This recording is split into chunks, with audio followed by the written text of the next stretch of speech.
This is a Stokke Crusi, and today we're going to be offering a few tips when you're looking for one of these on the used market. Just as a quick note, the Stokke Crusi is no longer being sold new, but we do expect to be seeing them on the used market for some time to come. There are a number of different areas that you're going to want to look at. It's a really good stroller, but things can of course go wrong, usually as a result of poor maintenance. So starting at the top, you're going to want to look at the handle mechanism here, that you push in the button and you can push down the handle and that it locks, and that you can push the button in and pull it up and that it also locks.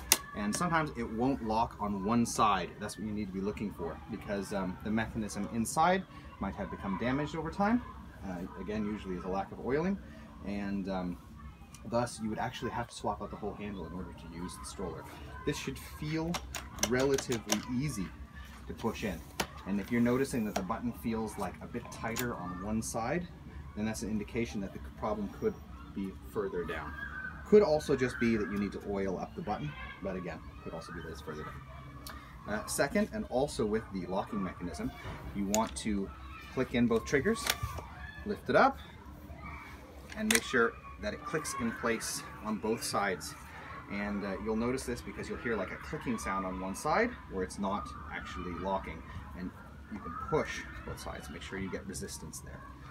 You also, with these triggers, want to wiggle them back and forth.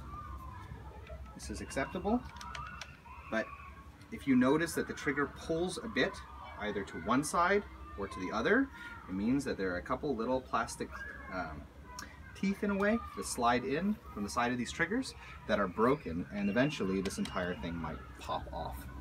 So this is the largest mechanism on the stroller, this mechanism for putting it down, involving this button and those triggers. You want to check that first. Moving further, you want to check the brake system. You can put it on, take it off, and that both brakes come off. You can also check this by removing one of the wheels. You'll see that when you depress the brake system, the pin comes out. So if you're having trouble with this, it could be a matter of oiling, but it's also a relatively complicated, or at least multi-part system, and there can be something wrong. So check the brakes like that. With the wheels, you want to check that the axle and the ball bearings are okay. So the first thing is that when you press in the button, the axle should be popping out like this easily.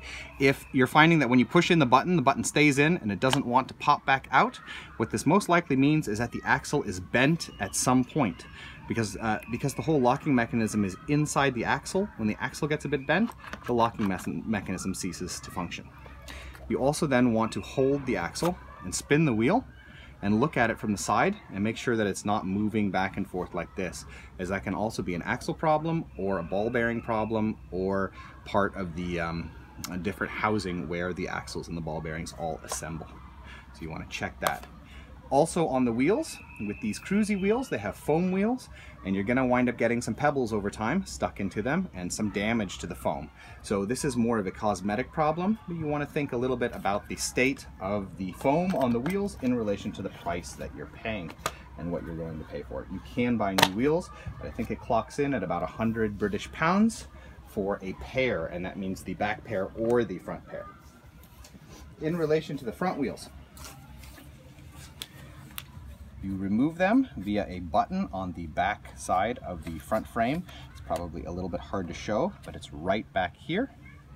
You can take it out and you can try to turn the axle on the fork. And you see how it's not turning? That's the way it's supposed to be. If the axle is turning on the fork, it means it's loosened. There is a bolt underneath, but it's very hard to get to.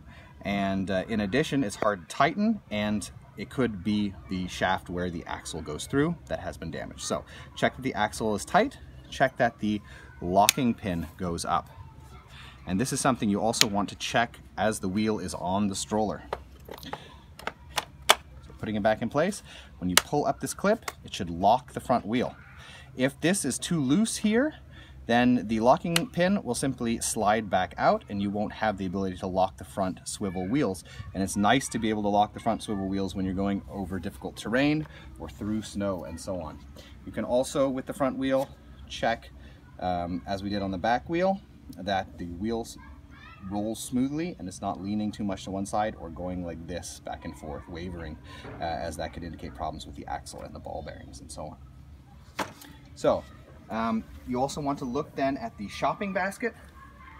The shopping basket on this, as opposed to the Trails, is a bit thinner and it's made of this mesh, and it tends to rip right up here in the corners in particular. So unless you want to sew that, which is, I suppose, not too hard on this mesh, but it will always be visible, that's definitely areas that you want to look at to see if there's been any damage.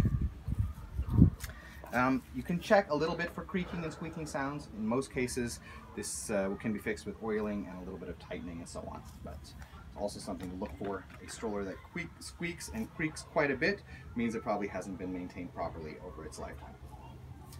So those are all the major areas when you're looking at buying a used Stokke Crusi. Again, this only has to do with the chassis. There's other things to look for in relation to the seat and so on. And we've dealt with this to some extent in our video on buying a used Trails, I believe. But in any case, you can look at our other videos on Crusis and Trails and get some ideas as to how the seat functions. But this is all of the major areas of the chassis, and we hope this has been helpful to you. If it has been, we ask you subscribe, as it helps us to continue making videos in the future.